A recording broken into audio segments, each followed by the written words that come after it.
তোমাকে সুপার মা, সুপার স্ত্রী, সুপার মেয়ে, সুপার গৃহিণী, সুপার পেশাজীবী, সুপার নারী হতে হবে না।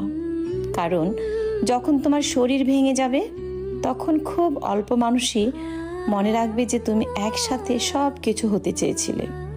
তাই ঘরটাকে পরে গুছিয়ে নাও, হাঁটতে বের হও, পার্কে যাও, জিম শুরু করো, নিজের জন্য আইসক্রিম কিনে খাও, বিউটি সেলুনে যাও, যেসব পোশাক তোমাকে ভালো লাগে বা তোমার ভালো লাগে তা পরো। নিজের হও, নিজের প্রতি যত্ন নাও, নিজেকে ভালোবাসো। আর এসব করো শুধু নিজের জন্য।